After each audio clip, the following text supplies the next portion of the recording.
Ngomongnya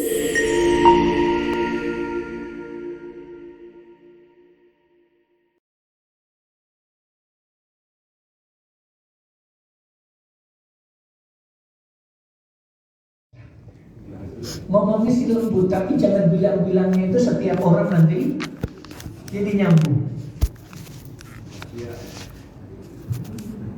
Akhirnya apa? Yang muncul adalah hasad. Yang bunyi, jangan bilang-bilangnya. Itu hakikatnya yang muncul adalah hasad. Keinginan kepada sesuatu agar sesuatu yang baik pada diri seseorang itu hilang.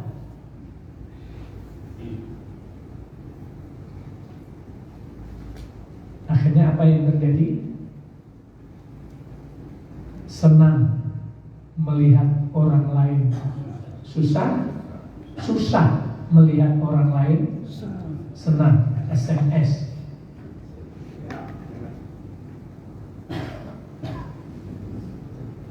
Jadi ujungnya itu ketika menjelekkan kepada sesuatu itu terjadi, akhirnya muncullah hasad itu.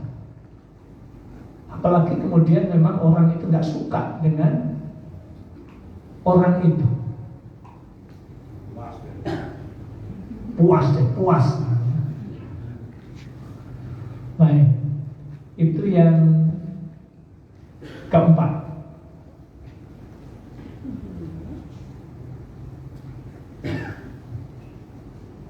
Ciri kalau kita itu menjadikan keluarga kita itu layak untuk mendapatkan ketenangan dan ketentraman, apabila memang kita bangun atas dasar iman dan takwa kepada Allah, dan kita membersamai kehidupannya dengan cara yang baik. Tanda atau indikator yang kelima adalah hajrul mar'ati indal khawfi bin nusyush. Wanita-wanita yang kamu khawatirkan nusyusnya, maka nasihatilah mereka dan pisahkanlah mereka di tempat tidur mereka, dan pukullah mereka. Kemudian jika mereka mentaatimu, maka janganlah kamu mencari-cari jalan untuk menyusahkannya. Sungguhnya Allah Maha Tinggi lagi Maha Besar. Jadi dalam kehidupan kita ini, jangan menjadikan istri kita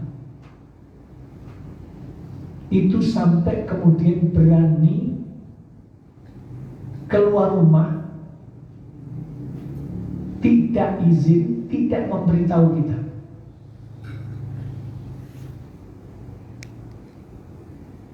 Takutlah kepada hal itu. Kenapa? Karena nanti ketika terus dibiarkan akan terjadi fitnah, perilaku yang dilanggar sesuka hatinya.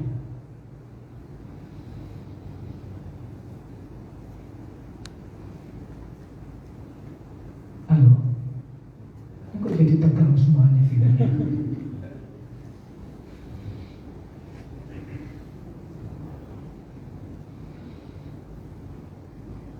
Jadi kalau gampangnya itu kalau ambek-ambekan Mas Tony,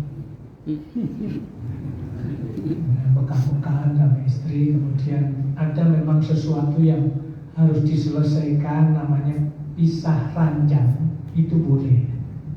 Tapi di atas sama di bawah aja gitu ya. Tidak boleh lebih dari itu. Tidak boleh lebih dari 3 hari. Artinya bahwa sebagai bentuk pendidikan itu kemudian pisah ranjang, pisah tempat tidur itu boleh. Tapi kalau nanti kemudian pelajaran yang seperti itu kita berikan, khawatir malah membuka peluang dia melakukan sesuatu sampai keluar rumah ke ketemu orang tanpa izin dengan kita, jangan dibiarkan. Ini pesan, ya, pesan untuk kita semuanya dari Allah Subhanahu wa Ta'ala. Insya Allah istri kita tidak gitu-gitu amat. Istrinya amat aja tidak gitu-gitu amat. Baik. Kemudian yang keenam, at-tahakumu ilal hakamaini min ahli zawjaini inda syiqaq. Bertahkim kepada dua hakim dari kedua keluarga suami istri ketika terjadi perselisihan. Artinya kalau suami istri ada perselisihan dan tidak selesai, maka kemudian dua keluarga harus bersilaturahmi, kalau gampangan kita begitu. Karena bertahkim di sini bukan sampai urusan di pengadilannya. Walaupun nanti ketika di pengadilan faktanya memang juga harus dihadirkan dua keluarga itu dalam rangka beraudensi untuk upaya bagaimana nyambung kembali. Tapi konteksnya adalah di sini kalau suami istri ternyata belum bisa menyelesaikan, tidak boleh salah satu keluarga, satu pihak yang ikut menyelesaikan, tetapi dua-duanya harus menyelesaikannya. Ini kalau di kantor ini yang paling banyak. Karena istrinya melakukan kesalahan yang fatal, maka kemudian sudah dari pihak keluarga yang satu, suaminya masih bisa terima, tapi kemudian keluarga yang satu bersikukuh untuk sudah, pokoknya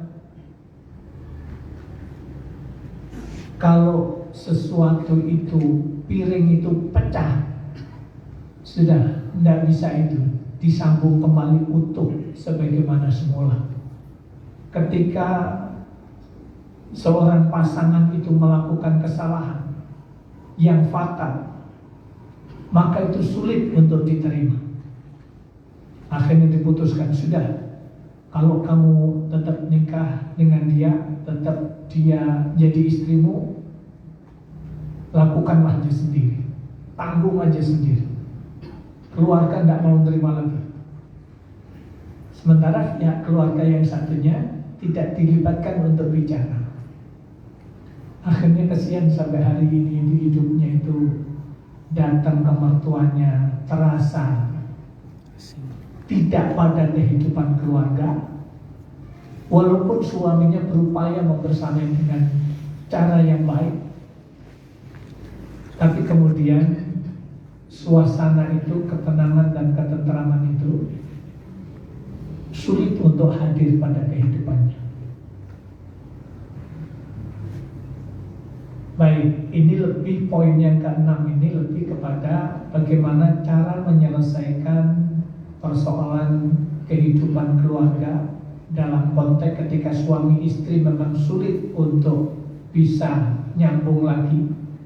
Bisa nyambung lagi apabila memang dua-duanya dari keluarga itu turun, baru kemudian itu dilakukan. Baik, kemudian yang ketujuh,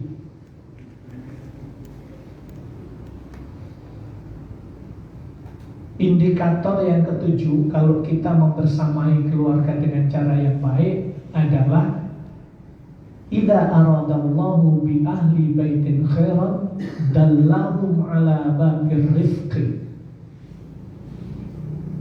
Dari Aisyah radhiyallahu anha bahwasanya Rasulullah sallallahu alaihi wasallam berkata padanya, wahai Aisyah, bersikap lembutlah.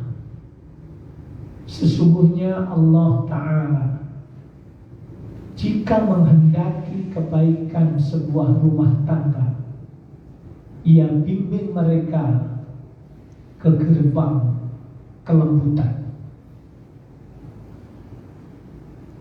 Di hadis yang lain disebutkan, idza aradallahu bi ahli baitin, Apabila Allah menghendaki kehidupan rumah tangga, suami, istri, anak, apabila dikehendaki menjadi keluarga yang baik, warazaqahumullahu rifqa fi ma'isyatihim, Allah akan berikan pada kehidupan keluarga itu bentuk rezekinya itu adalah ar-rifq. Rifq itu adalah hati yang lembut, hati yang bening, hati yang bersih. Jadi suami istri itu tidak mudah untuk ngomong saling merendahkan. Ya Allah, istriku gitu aja dari dulu kok tidak pinter-pinter. Artinya kalau tidak pinter-pinter itu goblok seumur hidup gitu. Kan tidak enak itu. Atau begitu pula sebaliknya. Ya Allah, Bapak masih muda sudah pikun. Artinya ketika kalimat itu gampang keluar dari lisannya untuk saling merendahkan, itu menunjukkan hati seseorang itu tidak bening, tidak lembut. Kita akan sering menjumpai ketika ada orang naik mobil, sepion mobilnya keserempet, pecah enggak, tergores enggak, cuman belok rada ke depan, klak. Apalagi mobilnya baru keluar dari dealer. Yang naik motor yang serempet sepion tadi itu bablas jalan terus, tidak memberi isyarat minta maaf, bablas saja. Kemudian orang yang membawa mobil buka kaca jendela mobil, kemudian ngelongok ke depan, ke samping sedikit, kemudian bunyi. Kira-kira apa bunyinya? Allahu Akbar. Luar biasa kalau sampai bunyinya begitu. Yang goblok lah, yang monyet lah, yang babi itu keluar itu. Dasar tolong, dasar goblok, monyet. Sementara orangnya itu udah nggak dengar, udah jauh gitu. Istrinya yang ngerti, Pak, jadi orang yang sabar, Pak, yang sabar. Sudah, Mama nggak usah ikut campur. Ini urusan harga diri laki-laki. Oh, udah deh. Kata istrinya mau bantah lagi, Pak, semakin sampai bunyi, harga dirinya itu hilang, nggak ada harganya, dijual pun tidak laku, dibuang nggak ada yang terima, dibuang pulang lagi gitu. Makanya kemudian Bapak dan Ibu, arifo, hati yang bening, hati yang lembut, hati yang bersih, itu adalah tanda kalau seseorang itu diberi rezeki oleh Allah, dikehendaki oleh Allah menjadi orang yang baik, menjadi keluarga yang baik. Itu subhanallah. Tapi yang perlu kita ingat adalah bagaimana menjadikan hati kita itu bening, hati kita itu bersih. Ada cara pandang dalam Islam yang diajarkan kepada kita. Idza akhta, ketika seseorang itu berbuat salah, atau di hadis yang disebutkan dengan kalimat innal mu'mina idza akhta. Ketika seorang yang beriman itu berbuat salah, berbuat dosa, fi qalbihi nuqtatun sauda, di dalam hatinya itu ada titik hitam yang mengotori. 2 kali berbuat dosa, 2 kali titik hitam. Banyak kali berbuat dosa, banyak titik hitam yang mengotori hatinya. Wa dzalika ram, itulah titik hitam yang menenggelamkan hati seseorang hatta taghriqa qalbahu, sehingga hatinya itu benar-benar tenggelam dengan titik hitam, tertutup dengan titik hitam. Kenapa? Karena sebab dosa dan kesalahan yang dilakukan. Sebagaimana yang Allah firmankan dalam surat Mutaffifin, kalla bal rana ala qulubihim ma kanu yaksibun. Sekali-kali tidak. Apa yang menjadikan hati seseorang itu hitam dan kelam seperti itu? Bima kanu yaksibun. Itu semuanya adalah karena perbuatan dosa yang orang itu lakukan. Ketika orang itu melakukan dosa, maka dalam hatinya ada titik hitam. Itu yang Rasulullah sebutkan. Semakin banyak dosanya, dia akan tenggelam hatinya dengan titik hitam. Dan kalau sudah seperti itu, dalam kehidupannya berarti hatinya kotor, hatinya tidak bersih. Setiap bersikap, nah itu baru muncul sikap orang yang hatinya kotor. Dia akan mengedepankan sesuatu yang mudah menghina, mencemooh, merendahkan orang lain. Halo?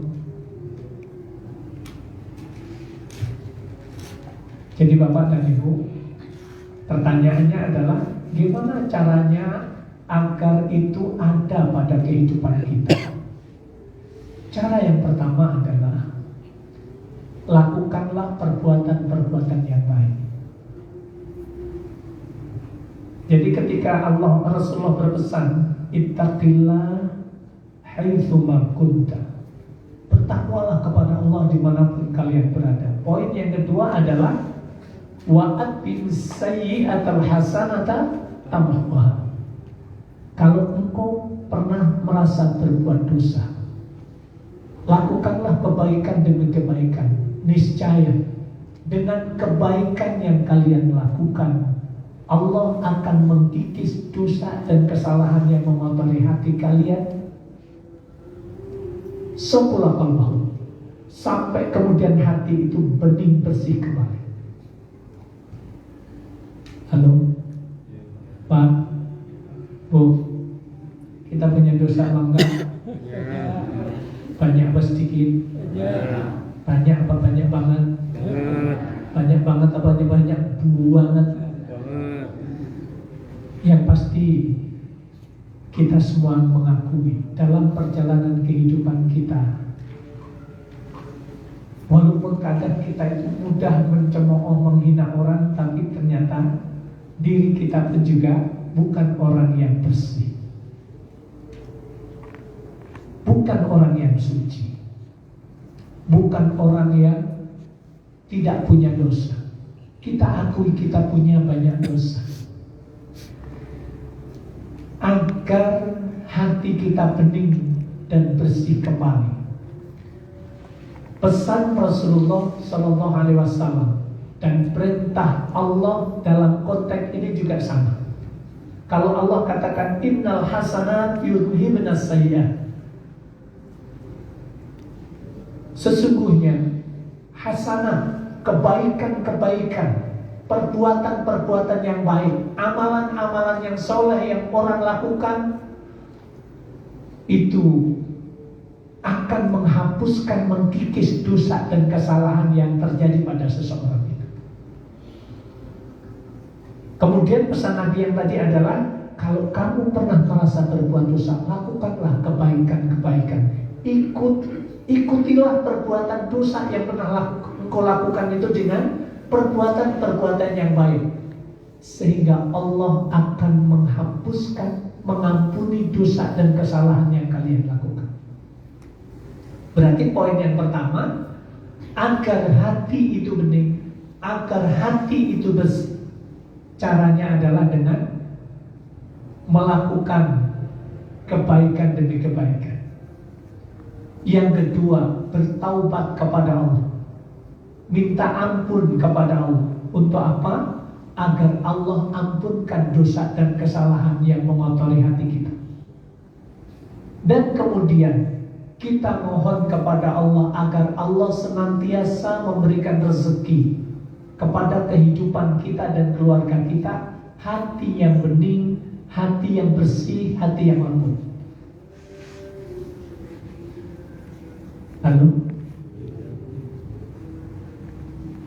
Berarti 3 hal itu yang harus kita lakukan agar hati kita itu menjadi bening dan bersih kembali. Subhanallah Bapak dan Ibu, kalau hati kita itu bening dan bersih, kita bergaul berteman dengan siapapun saja, kita tidak akan buat susah mereka, tidak akan nyakiti hati mereka, tidak akan mensakiti kehidupan mereka. Orang yang dekat dengan kita akan selalu merasa aman dan nyaman. Berteman dengan kita itu senang. Kenapa?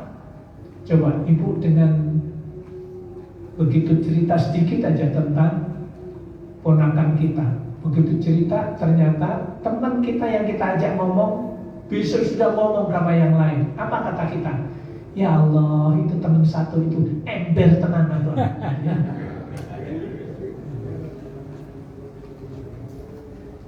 Punya teman gampang menceritakan sesuatu yang didengar, akhirnya itu menjadi viral.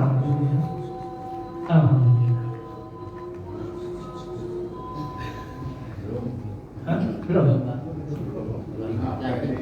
5 menit lagi.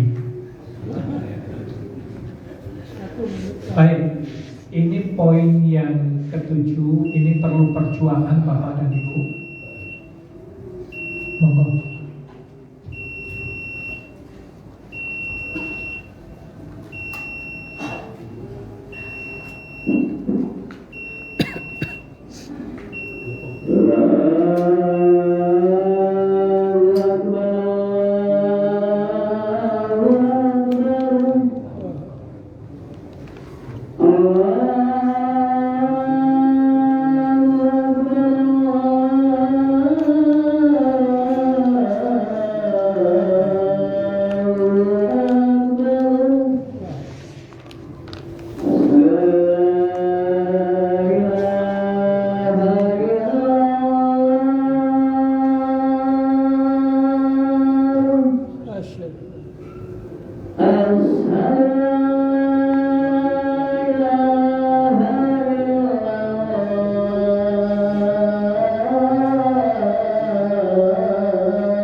poin yang ketujuh ini poin yang harus menjadi perjuangan kita semuanya. Dan ini benar-benar mengarahkan, meluruskan pola pikir kita, meluruskan cara pandang kita, bahwa rezeki itu tidak semata-mata bentuknya itu uang, tidak semata-mata bentuknya itu harta, tapi rifq itu adalah bentuk rezeki yang menjadi pertanda bahwa keluarga itu dikehendaki oleh Allah menjadi keluarga yang baik. Maka sekali lagi, idza arada bi ahli baitin khairan, apabila Allah menghendaki keluarga ahli baitnya, keluarga berarti suami, istri, anak atau siapapun yang tinggal dalam rumah itu dikehendaki menjadi khairan, keluarga yang baik, dallahum ala babil rizqi. Jadi Allah akan bimbing keluarga itu, Allah akan berikan rezeki kepada keluarga itu, bentuknya adalah arifah. Jadi untuk yang satu ini Bapak dan Ibu, berjuanglah untuk keluarga kita agar Allah berikan hati yang bening, hati yang lembut, hati yang bersih. Jadi setiap kata, setiap ucapan, setiap perbuatan yang tidak mudah keluar dari lisan, tidak mudah bersikap untuk menghina, merendahkan orang, itulah tanda kelembutan hati seseorang. Wallahu a'lam bishawab. Ini kita sudah sampai poin yang ketujuh dalam pilar yang kedua. Pilar yang pertama apa kemarin? Iman dan takwa kepada Allah. Kedua, mu'asyarah bil ma'ruf. Nah, kemudian kita nanti akan melangkah ke yang ketiga dalam pertemuan berikutnya, insya Allah. Pertemuan berikutnya untuk pilar yang ke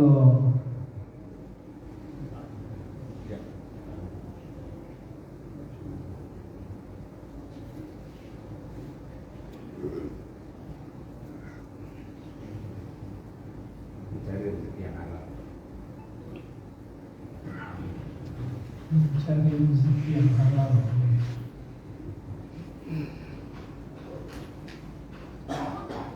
Ini poinnya masih ada kesalahan yang ketiga. Insyaallah nanti kita akan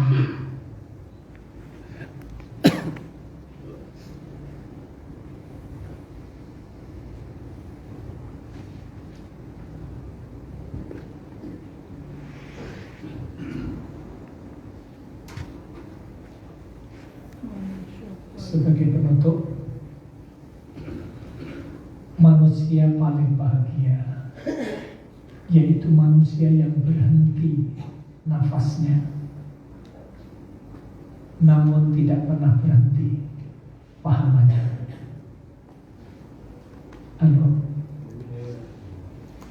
Manusia yang paling bahagia yaitu manusia yang berhenti nafasnya, maksudnya mati, namun tidak pernah berhenti pahalanya. Berarti semangat kita Bapak dan Ibu, kita harus pandai mengedepankan di dalam melakukan akselerasi amal soleh. Yang pertama adalah sedekah jariah atau wakaf. Yang kedua, doa. Jadi kalau kita pun ingin nanti didoakan oleh anak-anak kita, cucu kita, kita jangan pernah absen memintakan ampun dan kasih sayang Allah untuk ayah dan ibu kita. Dengan itu terus kita lakukan, pada saatnya kita dipanggil oleh Allah, insya Allah anak kita pun juga akan melakukan sesuatu untuk mendoakan kedua orang tuanya. Karena kalimatnya pesannya adalah awwaladin sholihin yad'ulah, anak yang soleh yang mendoakan kepada kedua orang tuanya. Ingat, kalimatnya jangan diputar, maknanya jangan diputar. Diputarnya gimana? Kalimatnya kan jelaskan, awwaladin, anak, sholihin, yang soleh, yad'ulah, yang mendoakan kepada kedua orang tuanya. Tapi seringkali kalimatnya dirubah, anak yang soleh yang mengundang orang banyak untuk mendoakan kedua orang tuanya. Bapak Ibu dimohon untuk hadir nanti selesai sholat Isya untuk mendoakan almarhum Fulan di rumahnya. Orang diundang untuk datang untuk doakan, kemudian yang undang di belakang ngobrol. Saya ingat di Pejaten Pasar Minggu dulu, ketika masih kuliah saya menjadi tukang pel masjid itu. Jadi 2 kamar mandi besar itu bagian saya selama kuliah 2 tahun. Jadi saya jadi tukang pel masjid itu. Setiap diundang begitu, melihat ini orang-orang kebetulan ada Pak Dewang. Pak Dewang kebetulan dekat ya, dekat dengan saudaranya Pak Dewang yang di Pasar Minggu. Itu memang komplek-komplek elit gitu ya. Setiap orang jamaah masjid diundang untuk mendoakan, itu semuanya lagi serius berdoa. Ini anaknya, keluarganya di belakang ngobrol aja. Ini yang kemudian, ini gimana sih ceritanya? Itu yang kemudian kalimat anak yang soleh yang mendoakan kepada kedua orang tuanya. Hadisnya begitu. Ini anak yang soleh mengundang orang banyak untuk mendoakan orang tuanya, dia sendiri ngobrol di belakang dan mendoakan. Ternyata memang orang isonya itu ya paling tidak ya sudah diamlah di belakang itu, tidak usah ngobrol gitu. Tapi memang itulah faktanya. Fakta dalam kehidupan begitu. Bahkan yang lebih menyedihkan nanti ke depan jadi PR kita, Pak Herman, pelatihan memuliakan jenazah. Memuliakan jenazah itu yang mengurus jenazah. Masing-masing kita, keluarga kita mesti harus tahu bagaimana ketika keluarga kita meninggal itu memandikannya seperti apa. Kalaulah keluarga kita dalam rumah ada 5 orang, paling tidak salah satunya itu harus paham. Karena nanti ketika, jangan sampai ini ada tokoh besar, anaknya seorang ulama, tapi karena walaupun ini anaknya ulama, tapi karena tidak ngaji, orang tuanya meninggal, orang semuanya meminta untuk dia yang jadi imam. Makanya ketika ngurus jenazah dia tidak ambil bagian, diam saja. Karena memang tidak ngerti. Begitu pas imamin sholat, dia anak laki satu-satunya yang ya diminta untuk ke depan, karena ini anaknya tokoh nasional. Ternyata nanya, Ustaz, sholat jenazah berapa rakaat Ustaz?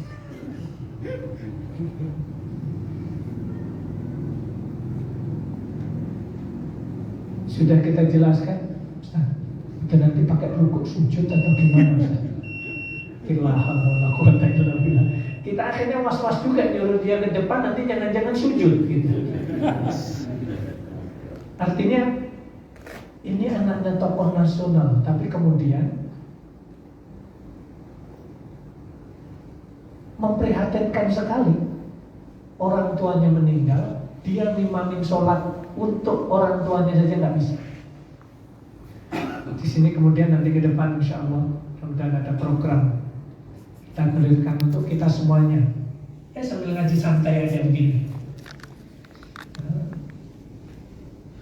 Cukup pertemuan mungkin 2 kali pertemuan dalam kajian begini sambil praktek bagaimana memandikan, bagaimana mengkafani, bagaimana mensolatkan, sampai kemudian kalau ada keluarga kita yang meninggal, kita itu bisa ngurus, tentu saja dibantu dengan yang lain. Tapi kita sendiri paham, walaupun paham kita itu juga pas giliran meninggal kita pakai buka-buka lagi gitu ya, buka-buka lagi karena memang jarang memandikan jenazah, ngurus jenazah kita jarang. Baik Bapak dan Ibu,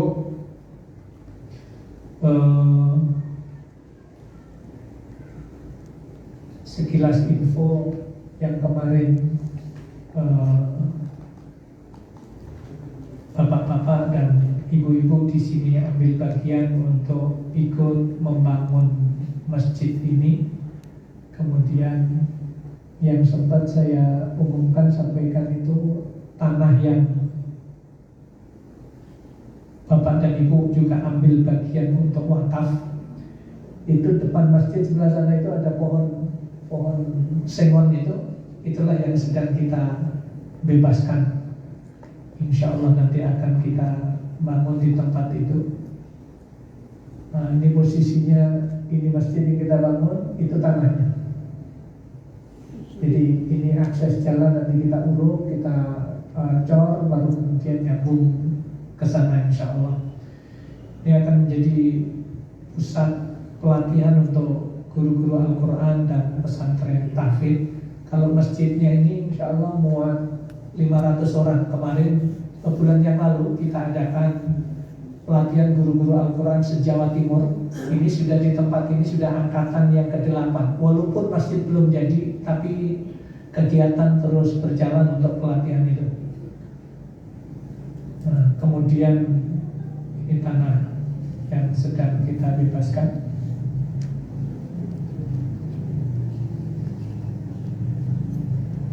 Nah, kemudian mimpinya begitu nanti. Ini tanahnya belum kebeli, gambar pesantrennya sudah jadi. Ini namanya mimpi ngecat langit gitu. Pesan Ustaz Muzayyid Allah yarham, beliau berpesan, An-Nuri, kalau kamu mimpi jangan tanggung-tanggung, mimpilah ngecat langit. Punyalah cita-cita untuk ngecat langit, kan tidak mungkin kan ngecat langit. Tapi untuk urusan umat, mimpilah seperti itu. Allah akan berikannya, insya Allah. Nah, nanti kalau jadi modelnya seperti ini. Ini masjidnya. Yang kita pakai pelatihan itu lantai bawah selama ini sudah 8 angkatan guru-guru Al-Quran se-Jawa Timur. Kemarin ada 150 peserta.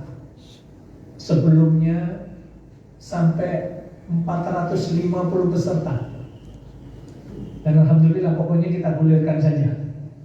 Dan itu jalan terus, nanti masjidnya di atas. Itu mimpinya insya Allah. Doa dan dukungan dari jamaah semuanya saya ucapkan jazakumullah fima a'taitum wa barakallahu fima abqaitum wa ja'alallahu lakum tahuran wa jazakumullah khair. Semoga Allah Subhanahu wa taala memberikan berkah kepada harta yang sudah disedekahkan, sudah diwakafkan, dan semoga Allah memberikan berkah kepada jamaah Masjidul Nurul Hikmah dan keluarga. Semoga Allah berikan berkah pada harta yang masih dititipkan oleh Allah Subhanahu wa taala, dan semoga Allah membalasi pada sedekah jariah dan wakaf yang sudah dilakukan Bapak dan Ibu semuanya dengan balasan dari Allah yang lebih baik. Amin. Subhanakallahumma bihamdika asyhadu an la ilaha illa anta astaghfiruka wa atubu ilaik. Assalamualaikum warahmatullahi wabarakatuh.